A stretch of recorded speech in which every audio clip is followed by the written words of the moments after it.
इंदौर के बाईपास की सहारा टाउनशिप में वन विभाग के पिंजरे में तेंदुआ कैद हुआ है। 3 दिन से तेंदुआ रहवासियों को नजर आ रहा था। वन विभाग ने उसे पकड़ने के लिए पिंजरा लगाया था। पिंजरे में रखे भोज को खाने मंगलवार रात तेंदुआ पिंजरे में आया और फिर कैद हो गया। वन विभाग का अमला उसे चिड़ियाघर लाया, जहां डॉक्टर द्वारा उसका परीक्षण करके उसे फिर जंगल में छोड़ा जाएगा। 2-3 दिन पहले लेपर्ड के रिगार्डिंग एक सूचना आई थी कि लेपर्ड सहारा सिटी रहवासी क्षेत्र में मूव कर रहा है, घूम रहा है। लोगों ने साइट किया था, तो इसके लिए हमारी टीम वहां गई और बाकायदे वहां पे पूरी पेट्रोलिंग की। अंत में उनको पगमार्क मिल गया। ये बात स्टेब्लिश हो गया कि तेंदुआ का मूवमेंट है, तो उसको लोगों की भय को कंटेन करने के लिए हम लोग ने वहां पिंजरा लगा दिया था। और आज रात में पिंजरे में तेंदुआ आ गया है। मेल तेंदुआ है, उसका उम्र लगभग 5 से 6 साल का है, काफ़ी हेल्दी है, स्वस्थ है। अब उसको हम लोग एक बार मेडिकल परीक्षण करा के इंदौर जू में उसको किसी अच्छे जंगल वाले क्षेत्र में हम लोग छोड़ देंगे, जहाँ उसके लिए उचित हैबिटेट है।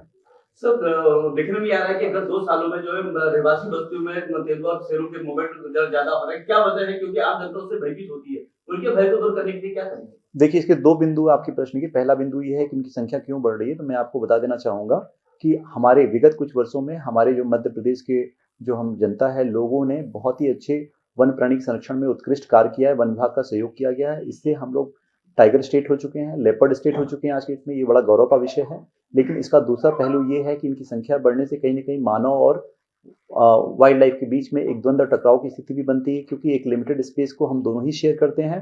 इसका सोल्यूशन ये है अर्ली वार्निंग सिस्टम।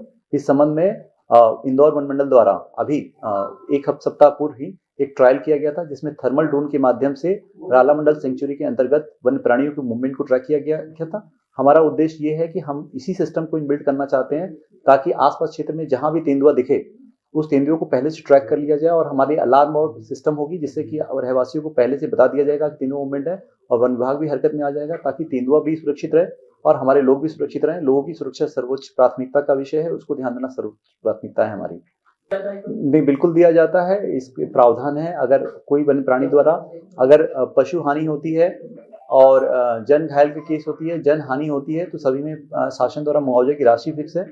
वो मुआवजा उनको दिया जाता है और तत्कालिक देने के प्रावधान भी है। ये अपने सर्विस गारंटी एक्ट में भी शामिल है, जिसमें 1 महीने के अंदर उनको मुआवजा की राशि मिल जाना चाहिए। हालांकि वन विभाग उससे पूर्व ही उनको मुआवजा दे देता है। तो अनुमानित कितने ऐसे लेपर्ड होंगे जो कि इस क्षेत्र में घूम रहे हैं? जो हमारी जानकारी है, चूंकि इसका कोई आंकड़ा डेटा नहीं है, लेकिन जो पृथक से हमारे जो कैमरा ट्रैप के जो डेटा है, उनसे ये कहते हैं कम से 8 से 10 तेंदुआ है जो इस क्षेत्र में सक्रिय है, जो रात में थोड़े समय के आके समय बिता के जाता है।